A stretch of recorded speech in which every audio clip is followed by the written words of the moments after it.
How's everybody doing? I'm Ant Jones, and this is my co-host, Ted McCray. and welcome to Intense Sports, where we're going to get into debates and other stuff. So, having said that, let's start with Arizona and Minnesota. Who do you have in this game? Well, you know, they're both 4-2. I like Minnesota in this one. I think AP is going to have a good game. You know, Arizona defense is kind of stout, but I think it'll wear down by the fourth quarter, and, you know, Minnesota got that one. I'm also go with Minnesota. I believe who has the better quarterback of the two, which neither one of them are any prize. But I definitely will choose Minnesota because Arizona, they have Kevin Cobb. Okay. Dallas and Carolina. This is a tricky one.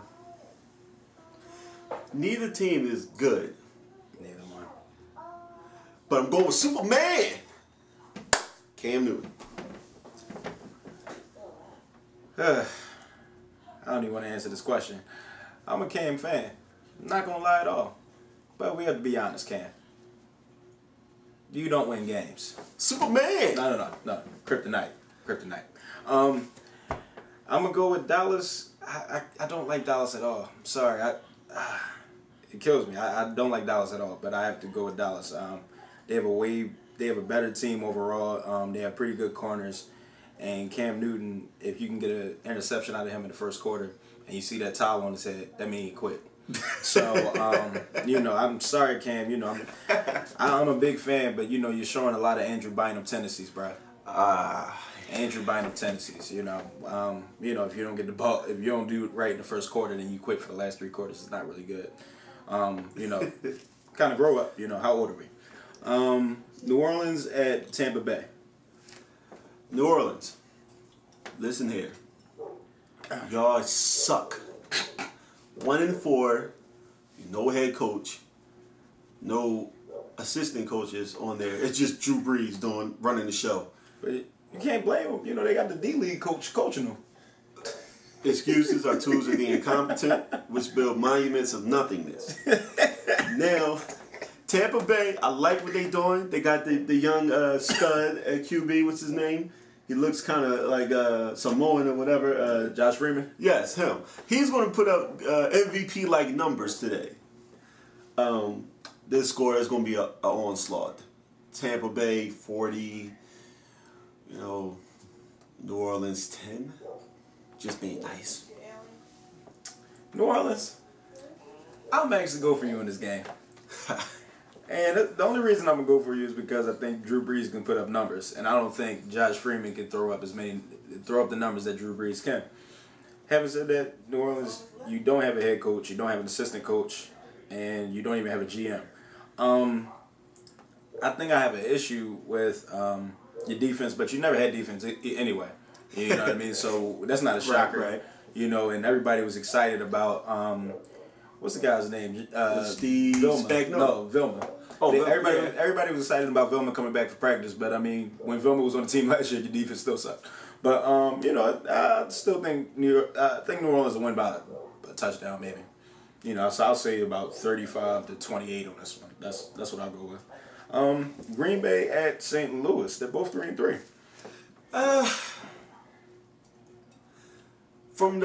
If you would have did this game before the schedules came out, you would have said this is a blowout win for Green Bay. But St. Louis is showing us something here, you know, with Jeff Fisher. He got these boys balling. You know, they got a good defense. You know, the defense and Chris Long. They do. This is going to be a close game down to like the fourth quarter. Then you'll see Aaron Rodgers pull out with the win. They'll probably win by like 3 points or no more than 3 points. So probably a final score like 24, 21, something around that area. So I think Aaron Rodgers gets this one. I think he'll pull something out of a hat and win this game in the end. Yeah. But like you said, St. Louis, their defense is balling.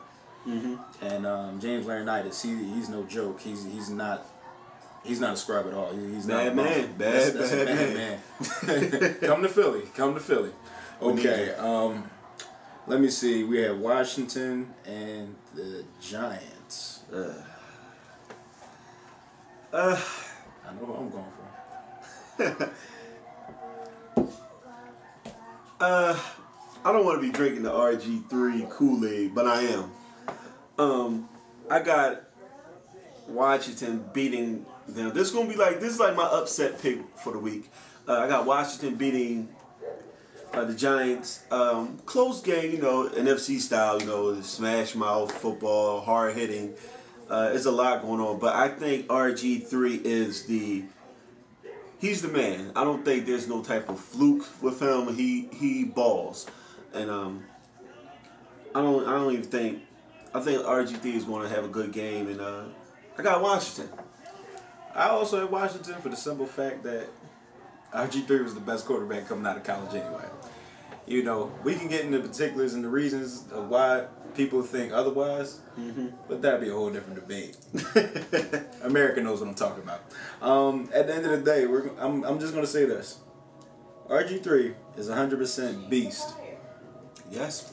He's not even a man, he's a beast. When you see what he does on that field, it's nothing short of spectacular. And everybody wanted to compare him to Michael Vick. You can't compare him to Michael Vick. He's already better than Vick right now, and he just got here. Yeah. I never saw a man with Vick's speed, with an arm, and I mean he can throw. He's a passer before he's a runner. He can throw. I never saw a man like that before with intelligence. You mixed all that in one. And Michael Vick, I'm going to question his intelligence. Yes, I will. I'll do that all day. But we're gonna talk about you later, Vic. We will. But yeah, I have RG3 all the way in this game, and actually, I don't even think it's gonna be close. Because the Giants, I don't respect anything behind that front four. After that, there's bums, scrubs, everything. It's horrible back there. And one thing that the Redskins can do, they can run that ball. Yeah. And if you can run against the Giants, you can win the game. So I have the Redskins, and I think they win by. They'll probably win by 13 in this game. I think this game, the Redskins defense will actually step up and get to Eli and turn Eli into a rookie again. So I have the Redskins in this game. All right, we have Baltimore and Houston, which is going to be a game. Whew. That's going to be a rematch game. Of the AFC Championship last year. That's going to be a game. Oh my God. Sure. That's going to be a game. No, it's not the rematch of the AFC Championship. That was the divisional round. Well, anyway, that was it was a heck of a game last year. But they didn't have, one thing you got to point out is they didn't have the starting quarterback. Yeah. Matt Schaub was out, and Andre Johnson was a shell of himself because remember he had a hamstring injury. Mm-hmm. All they had was Arian Foster in the run game. The run game really did well in that game. Yeah. But the problem was the rookie quarterback T.J. Yates. He was throwing picks, but hey, Ed Reed's back there, so you can't fault him for that. He was a rookie, but this team. This game is gonna be interesting because Ray Lewis is out for the year, sadly, and they other corner Ladarius Webb or something like that. Ladarius Webb, yeah. Yeah, he's out too. So they're coming in a little bit, Yeah. And who do you have? I mean, it's one of those. It's gonna come down to who has the less turnovers. Yeah, whoever has the less turnovers will win the game. I don't have. So it's a toss up. It's a toss up. And they both 5-1. I'm scared to pick this game, to be honest. Only because, like you said, they don't have Ray, which is that's torture. That's the heart and soul. The heart and soul. Period. The hands down the best leader sports has ever seen. Period. Yeah. No, you've never seen anybody follow a man out of the tunnel the way Ray Lewis was followed. You know what I mean? In any sport, Michael Jordan wasn't even folled that way. And maybe Dawkins, maybe. Yeah, well, neck and we neck. have to show love for Doc. B Doc. Love you, Doc. Love you, Doc. But Ray Lewis, man, like what he does for that team. That's a devastating blow. That's the heartbeat. And basically without the heartbeat, the body is lifeless. And I feel that Joe Flacco needs Ray Lewis. Yeah. Because it gives him a crutch when he's messing up in the beginning. Yeah. So, you know what? I still pick Baltimore to be my pick to go to the Super Bowl. But I think Houston wins this game. I think Houston, what they're doing, to be honest, they're the most complete team in football. Yeah. You know what I mean? And the only other team that would be more complete than them would be the 49ers, but the 49ers don't have a quarterback. So that's a problem. If, Matt Schaub is a top 6-7 quarterback in this league, I felt like his numbers every year are ridiculous. He's not he's never talked about. Mm-hmm. You know what I mean? His numbers are every year they're the same. They're really good numbers. So I think this game they get it. You know what I mean?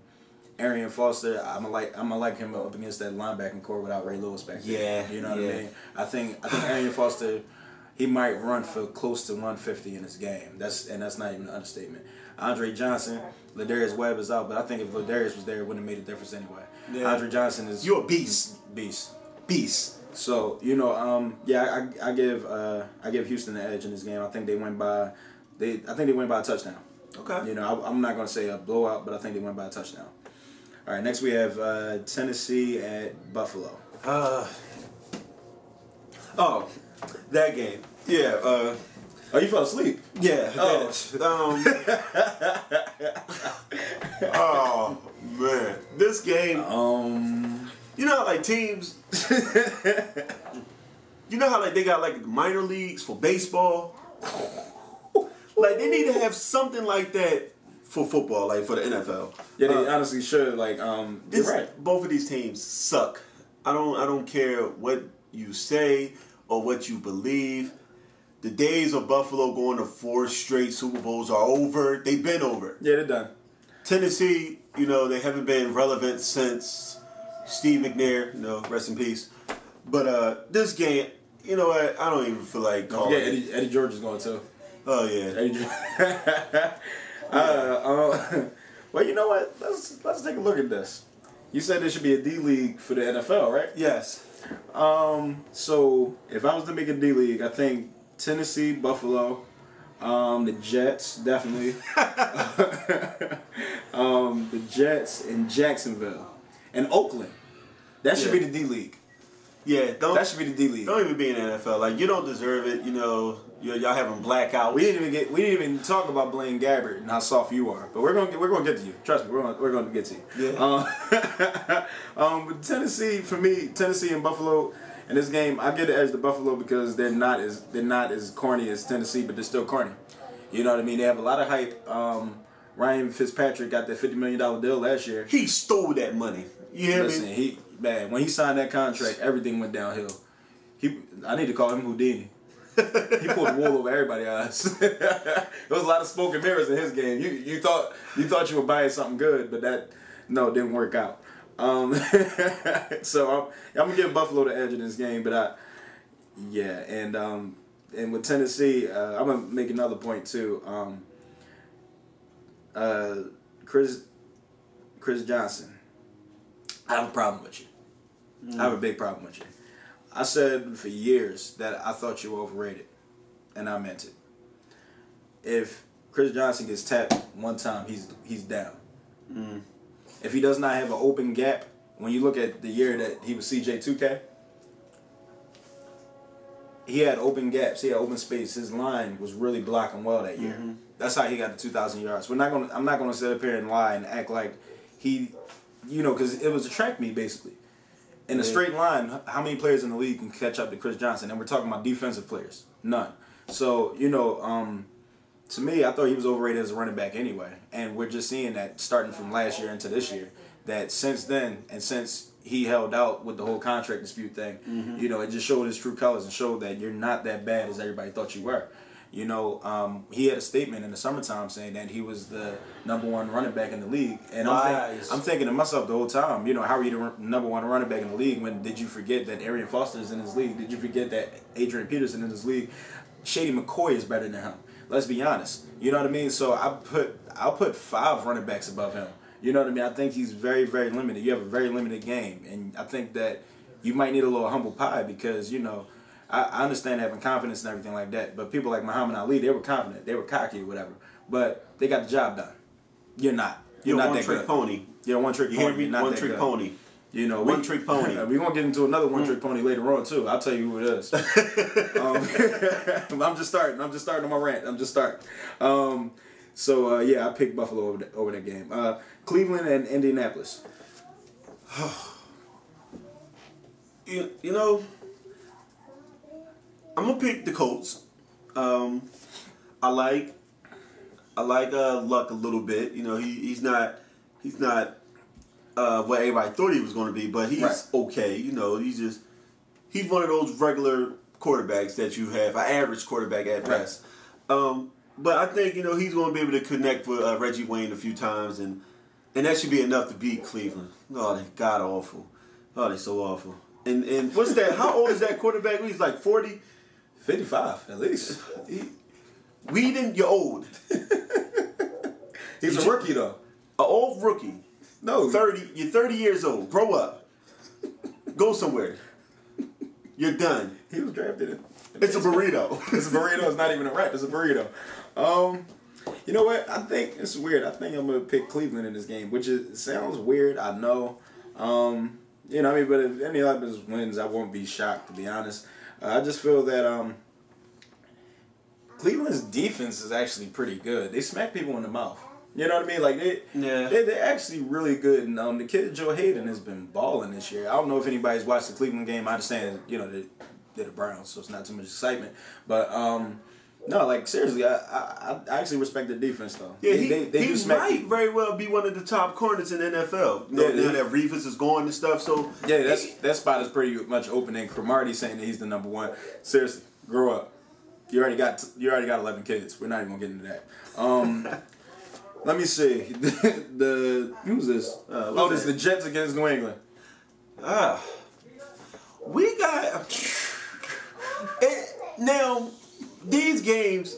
It's really easy to go with New England, but I'm gonna stick my neck out there, and I like to think that New York, the Jets, Jets, Jets, No. they will make this game respectable.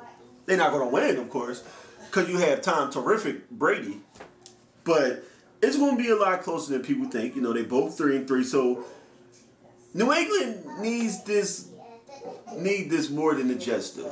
But I think the Jets are going to put up a little fight. 28-17, something like it's going to be kind of respectable, you know. I'm sorry. I could be wrong though. I could be wrong. I gotta admit this.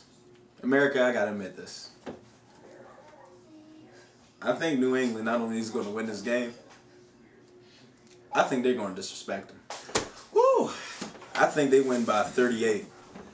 Whew. Because Rex. You know, like my friend said, you know, he feels that the Jets will get 17 points. I don't know if they get 9 points. That offense is one of the worst things I've seen in my life since the early 90s, early 2000s in Philadelphia when David Akers was the leading scorer on the team. When we had wide receivers named Todd Stinkston. We're not going to get into that. We're not going to talk about that. But I'm just saying, the offense is bad. I mean, really, really bad. You know, I feel bad for Rex because I actually like Rex. You know what I mean? I do. I love it. I love the big guy. He's brass. He's cocky. Yeah. He's boisterous. He doesn't care what he says out of his mouth. But the problem that the Jets have is Rex would be a great coach for a great team, but they don't have great personnel. See, if you get rid of Mike Tannenbaum, then maybe you might have a chance in life because, you know, the fact that you guys are coddling and holding on to Mark Sanchez, we're not going to sit up here and act like Mark Sanchez is a good quarterback. I'm trying to figure out, how does Mark Sanchez still have a job? Honestly, where did that happen? He's horrible. He's horrible. Tim Tebow will make y'all win a lot more games. Say what you want about Tim Tebow, but when it comes down to it, if you allow him to be in the game late, he's going to snatch that one. And you're going to look up like, oh, we lost that game. Yes. Yep. And another thing about Tebow. You know, a lot of people feel you know, they say he can't throw this, that, and the third, you know. But when you look at these fourth quarters that he's been in, his arm looks pretty good. For some reason, Tebow has so much willpower that it's ridiculous. If I was to take Tim Tebow's heart, put it into Peyton Manning's body, at the start of Peyton Manning's career, how many chips do you think they would have? You're talking about somebody that is competitive beyond belief. Like, have you ever seen some of the old footage for Florida when he would hype up the team before they would come out the tunnel? Yeah. Tim Tebow is a problem, man. I mean, like, seriously. He's a linebacker playing quarterback. Yeah, exactly. He has so much willpower, and he's the only quarterback that's going to lower his shoulder for the boom. You know what I mean? Well, he's 250 pounds, so he can afford that. But, you know, a lot of people think that Tim Tebow's a bum. I don't, because Tim Tebow has 28 records in the state of Florida right now. In Philadelphia, I have not one friend or know anybody that has one record in the city. And we talking about a whole state. You don't get 28 records by being a bum. I'm just saying. You know what I mean? So, you know, yeah, I'm with you on that. Definitely, Tim Tebow should definitely start. You know what I mean? I think the biggest thing about his arm, the problem for him, it has been it's not so much about, because a lot of people are hung up on the, you know, the motion and everything like that, but it's more so about timing than anything. You know what I mean? It doesn't matter how you throw, because Phillip Rivers has the ugliest arm I ever saw in my life. You know what I mean? But every year he's throwing for 4,000 yards. You know, he just has really good timing, but it's ugly. You know what I'm saying? I don't know what's going on. His like Phillip Rivers' delivery reminds me of Shawn Marion's jump shot. It's some of the ugliest things I ever saw in my life, but you know, it works. It works. So, you know, yeah. So, but yeah, I've New England winning badly. Like, it's gonna be horrible. I think it's gonna be very disrespectful. And if you're watching that game, just after the first quarter, just turn on a movie or something. I don't know. It's not gonna be a good game. So we have Jacksonville and Oakland. Well, Oakland, they have Carson Palmer.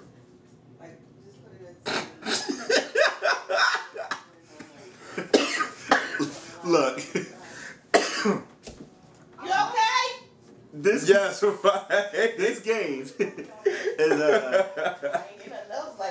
is this one of the games, like, when it comes on TV, skip. That's if it even comes on TV. They both 1-4. They both struggling. They both not going to win the Super Bowl. They both not going to win the division. They not going to win no more than 5 games. It's just flat out horrible. But we have to make our picks. I'd take Oakland. Yeah. No, Oakland, I'd say 10-3. It's gonna be a low scoring game. I'd take Oakland. Palmer. Oakland Raiders. I only have one thing to say to you. What actually saved your team is going to be a name that none of you guys can remember. But I'm going to say his name anyway. Terrell Pryor. Why not? He did really good in the preseason. He looks really, really good. He's very fluent back there. He has good footwork. You know, he has a pretty good arm. You know, it's not the strongest, but you know, I think he's a serviceable guy. Especially, it can definitely help out the run game. I feel like Carson Palmer. I think a lot of people. With the whole thing about Carson Palmer coming over, a lot of people getting hung up on Carson Palmer's 2005 year. The last time he was actually good. Yeah. You know, a lot of people look at that as if, you know, something like, you know, 1 year, oh, this would be Carson's year, but it hasn't been his year yet. And I'm trying to figure out, why does he have a job? This is the same man that quit on his own team. And why would you as an organization take a gamble on a guy that turned his back on a whole organization? I don't care how bad the organization was. Guess what, Carson? You had a $100 million deal.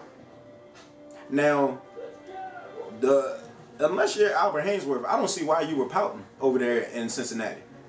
And I don't even know why Albert was pouting, because last time I checked, D tackles don't make $100 million for 5 years. Yeah. But we're not even going to talk about him. You know, he's out the league anyway. You don't matter. But The problem I'm having is basically I don't know why Carson Palmer gets second chances, because you've proven that you're not a good soldier in Cincinnati. You've proven that you're not a good teammate because you point fingers. Because he did that in Cincinnati. I understand he had T.O. and Chad on the team, but personally, I never thought that Chad was a bad teammate. I always thought that Chad was actually pretty good. Most people that played with Chad, actually all his teammates say nothing but good things about him. They love him. They love Chad wherever he goes. The problem I have, like I said though, Carson, your best years are gone. You know what I mean? I don't understand why you have a job. I really believe that you're a 100% certified bum. I do. Yeah. I don't you don't belong in this league at all. I'd rather bring on Ryan Leaf back as my quarterback than have you. But we're not gonna get into that. All Vegas aside. But I'm gonna give this game to Oakland. I don't know why.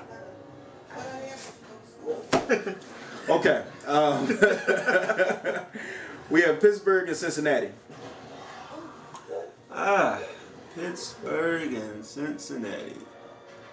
That's a divisional game for them, right?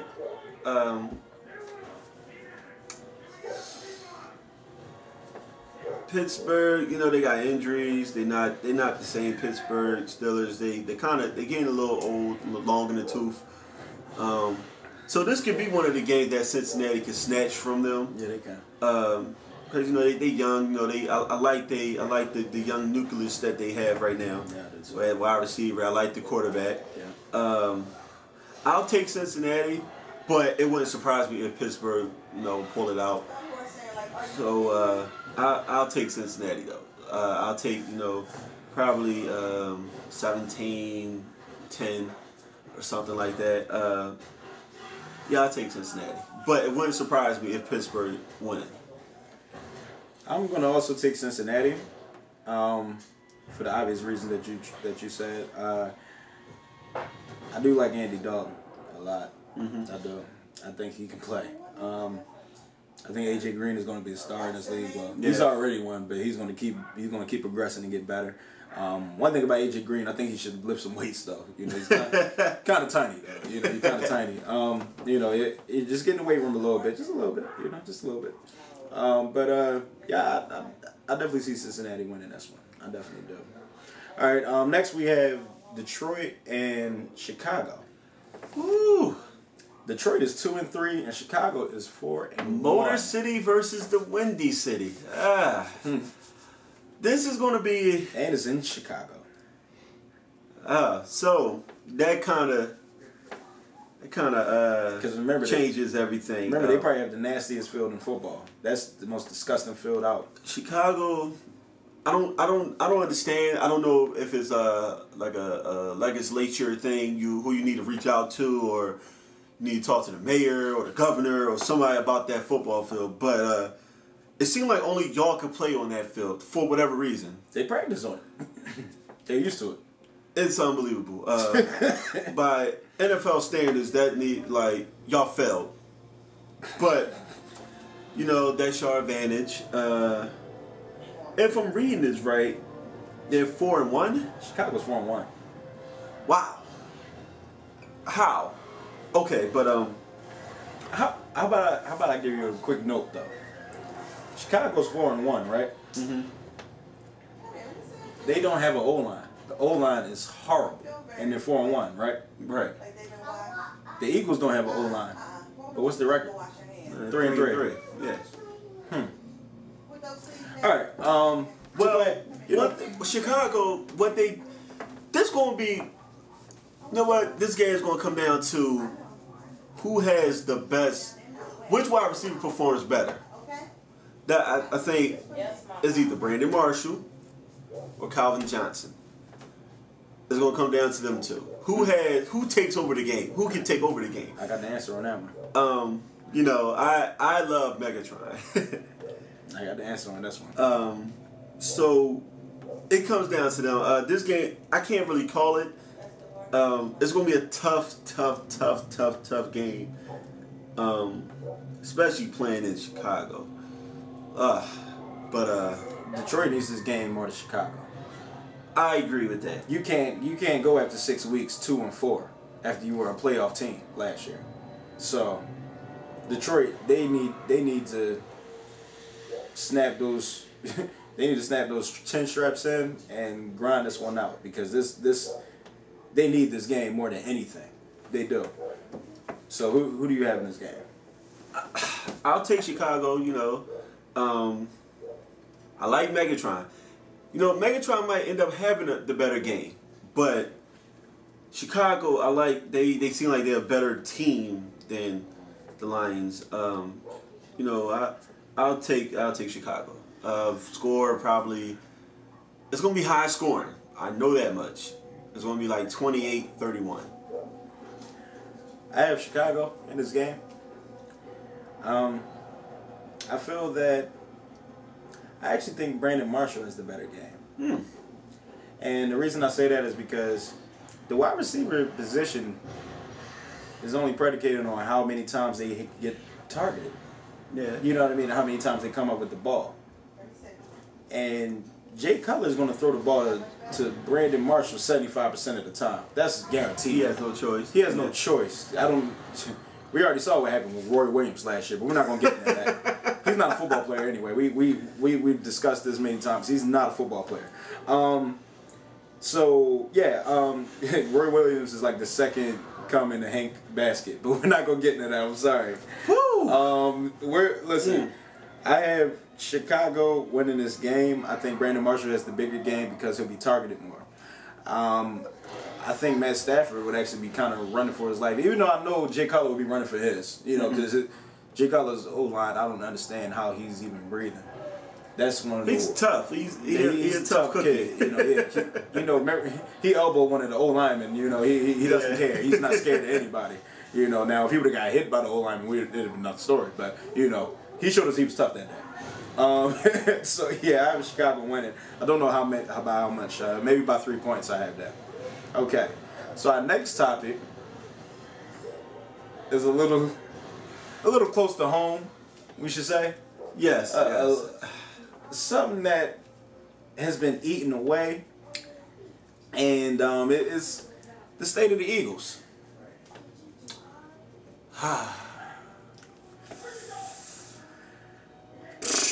Well, let's start with recent events.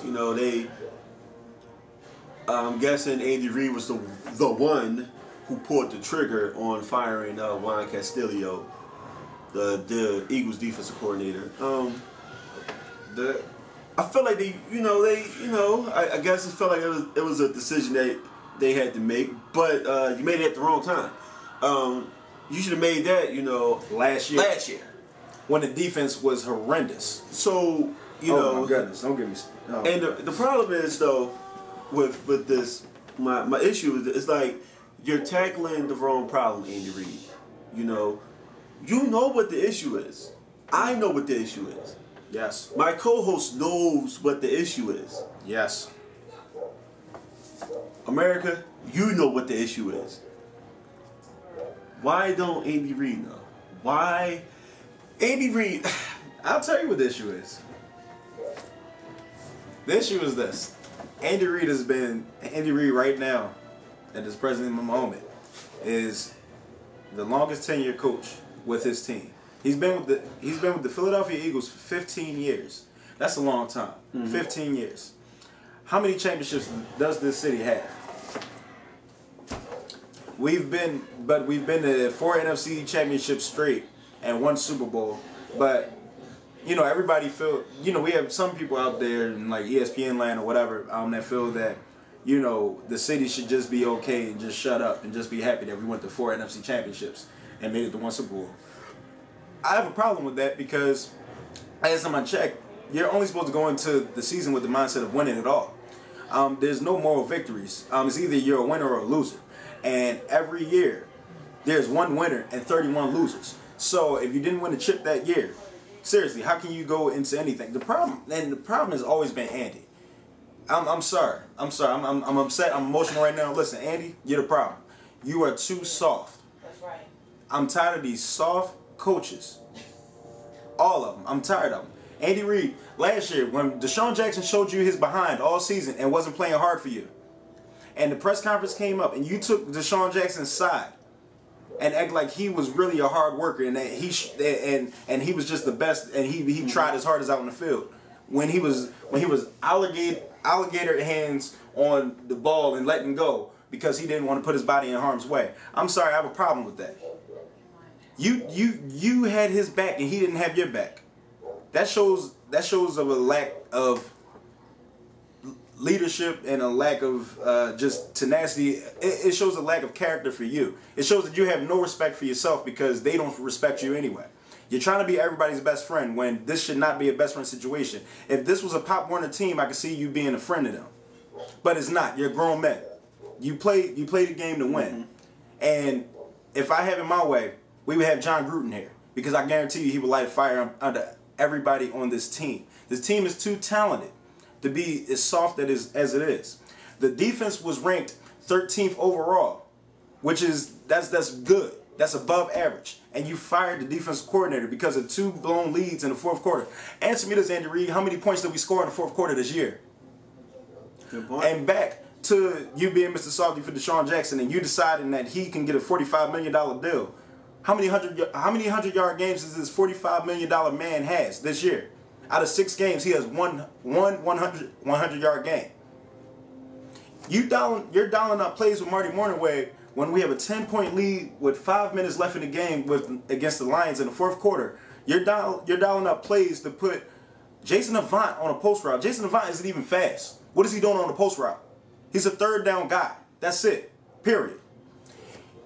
You guys are calling stupid plays on offense, and Shady McCoy is only getting to carry the ball 13 times in the game. And in the fourth quarter, when you have a 10-point lead, you don't think to run the ball with a top running back that we have in Philadelphia? Are you kidding me, Andy? And you fire Juan Castillo as if he was the reason that Shady McCoy only had 13 carries in the game. As if he's the reason that the offense is ranked number 31st in the league. That means there's only one offense in this league right now that's worse than us. But you fire Juan Castillo. I'm not even going to say fire Marty Mornhinweg because guess what, Andy? You should have fired yourself. You know, you're a horrible coach. I'm sorry. It is what it is. You run your course. It's over. Andy, I remember it's over. When he first got hired as the Eagles coach. He said he had a 5-year plan. And by the 5th year, they should be in the Super Bowl. Sounds like Romney. Oh, we're not going there. I'm sorry. Now, the thing is, with this 5-year plan, it actually sort of kind of worked. Because in the 5th year, they made it to the Super Bowl. Okay. But I think he didn't have anything left after the Super Bowl. After the 04 year, you know? Like, that year is like, you know, it's like, oh, my 5-year plan. No, that's it. That's all I got. Well, and Corey Dillon had a lot to do with that, too. If you really go back, that game, honestly, if that game should have been 21-7 at the half. Right. But whatever. I'm not even gonna go back in the past. You know that's we're focused on the state of the Eagles right now. 2012 Eagles. Juan Castillo showed me that he can. You know, he made a nice progression this year. Definitely. And the defense was rallying around him. Definitely did. The problem was the offense. If the offense don't get first downs, if they don't convert on third downs, the defense is playing the whole game on the field. I don't care which defense, the top-rated defense in the NFL, if they're on the field all game long, they're going to give up points. They're going to bend, they're going to break. Right. That's football. That's why you need all phases of the game working. The special teams suck. They can't get past the 10-yard line when they're on the kickoff. You can't get past that. I don't know the kickoff returner Boykins. You need to kneel. Just when you're in the zone, don't come out. Kneel. Stay there. Yeah, because you're not creating nothing. The blocking is not there. What's the guy's name? Bobby April? Wasn't he supposed to be like some type of special teams guru or something? He needs to get fired today, right now. You know, like what time is it? It's 6:46. He needs to be fired by 6:47. Like he sucks. Okay, listen, America, he sucks. There's nothing good about Bobby April. He sucks. Why? They use him. That's my man. They use him as the scapegoat. How could you do that? Exactly. I think Andy Reid's feeling the heat. And if you want to make a really big splash, you want to grab my attention, you know, to get me looking back at the Eagles again, bench Michael Vick. And put in Nick Foles, a.k.a. Napoleon Dynamite, because he looked like him. he really does. Put him in. Let's see what the youngster can do. Because Vick is not doing it for me no more. You know, he is like that chick that you dated in high school, and she was bad. You know, Beautiful. all like Beautiful. Everybody in high school freshman year, sophomore year, even junior year.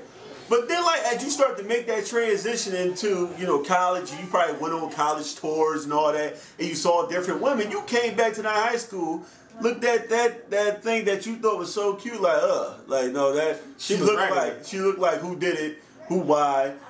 She looked like, guy ran out of time when he was making her face and stuff like that. It just wasn't looking well for her. That's how Michael Vick looks to me. He looks ugly right now as a player, I understand, he made a nice little comeback, feel good story, yada, yada, yada. Cute. That was real cute.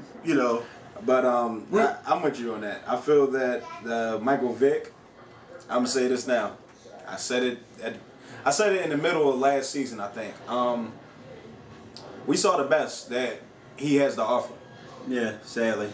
Philly, it's not getting any better. Michael Vick will not show you anything better. He will not show you anything than what he already is. He's a fumble waiting to happen. Well, actually, you know what? I won't blame Michael Vick for the fumbles. We have probably the worst offensive line in football right now. I won't blame you for the fumbles because, hey, if I was back there for 2 seconds and all of a sudden I get smacked, the ball's coming out of my hand too. The problem I'm having with Michael Vick is more so his decision making. I'm gonna look over the fact that he leads the NFL right now in turnovers, but his decision making is one of I honestly, Michael Vick, I think you might be the dumbest quarterback in football, and I say that with all sincerity. I'll even say it like this. If it makes everybody feel better, Michael Vick, with all due respect, you're the dumbest quarterback in football. That sounded better? Yes. Listen, when you look at the game back when we played against Cleveland, Cleveland does have a really good defense. I actually respect those boys over there in Cleveland. The defense, not the offense.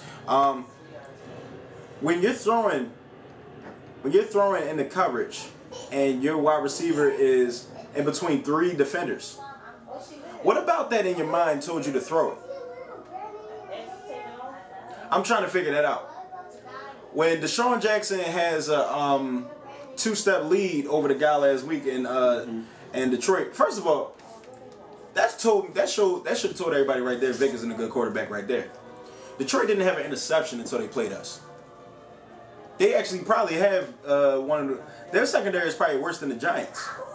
You know what I mean? They don't have a secondary. I don't think anybody's back there because they don't do anything. The fact that Michael Vick had 2 picks against Detroit, Deshaun Jackson had a man beat by 2 steps. Lob it up. He shortchanges it, interception. Jason Avant in the 4th quarter on a post route, and he overthrows that. Intercepted.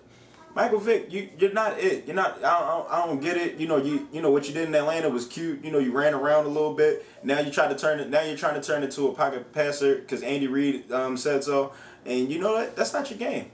It's just not. It's not you. You know what I mean? It's not you. It's not a good look. It's not working. The offense is horrible. And you honestly, you need, if you point the finger, besides Andy and Artie, Vic needs to get that blame too. You know what I mean? Because you're not doing the right thing, Vic. You're not treating the ball right. You're not protecting it. You're not holding the city down right now. And to be honest, I'm ashamed that you're my quarterback. To tell the truth, to your defense, Michael Vick, there's no defense. This line, well, this falls back on the coach too. This line is not built for a left-handed quarterback, but I don't think the line is so bad to the point where he just don't know how to function. Like, I feel as though you need to move within the pocket. Like common sense would tell They you. need to move the pocket. Period. Right. Make plays that Right. fit his strengths because that's quick what jump you're supposed off to do as a passes. coach. Don't just Hold on to the ball. Vic, We don't have a line built for that. right, and that falls back on Andy. You know what, Andy Reid? No, just leave, resign. You. It's sad because you had a chance to leave. You really did, and nobody would have been mad at you. You had your chance to go out on a high note. Your son passed, he got sent home to a better place and stuff. But you had your chance to step down. By you staying, you're causing this criticism. Like, I'm not holding back anything just because your son passed away. You came back to to coach football, so you understand that you got to take whatever that comes with it, and you need to go. So now you're forcing Jeffrey Lurie to fire you. You should have stepped down. You should have stepped down. Andy, it's time for Andy to go. It's time for Michael Vick to go. I would say let's send him, somewhere on a plane flight to an island together, or but then again they don't deserve that. I would say send them on Greyhound, but then again they don't deserve that. So I'm going to say that if you go downtown in Philadelphia, I don't know the exact location, but there's something called the China bus. We need to put them on that for about $19.99. That's about their worth right now to me. It's time for them to go. Both of them need to go. Better yet, I know a hackman at Broad Island that'll take them for $5. It's nothing. They'll take them all the way to Florida for $5. Right? Look, because this doesn't make any sense, Andrew. Do you understand how many people off with his head? They don't want you here in Philly right now. They don't want you. I don't want you there. And Andy, I haven't wanted you in Philadelphia for the last 5 years, to be honest with you, bro. I'm not a fan. I went into college mad that you were still my coach. So, there's definitely an issue right there. It's a done deal. And I feel like we need to just part ways with him and Vic and see what we can get out of this kid Foles. I'm not sipping the Kool-Aid of Foles. I do think he has the best arm on the team. I don't doubt that at all. Mm-hmm. The boy can throw. So why not see what you have with him? Tank this season and get a high draft pick, and let's get another offensive tackle or offensive guard, whoever is highly regarded in the draft. Because I think more importantly, besides the fact we need a wide receiver with real size, besides these midgets that we have on the team, I think that we definitely do need to shore up an offensive line to protect the quarterback, because the quarterback is the key essential part of the team. Mm-hmm. Another issue I have though, I'm saying, with Vic, it's about time. It's really about time. I tried to stick it in there with you. You know what I mean? That year that you took Kevin Cobb's job, you played ridiculously good. And a lot of this stuff was you creating on your own. And reading and learn, and just you had a feel for the game that year, a real feel for the game. You know what I mean? And now this year, I think you have what I call an identity crisis, where I'm gonna just nickname you Civil right now, because we don't know who you are. You can play really well in this possession, and the next possession you can stink it out. We shouldn't be having 3 and outs with an offense like this. That's inexcusable. There's no excuse. I'm sorry. We should not have any 3 and outs. So, with that said, rest in peace to our season.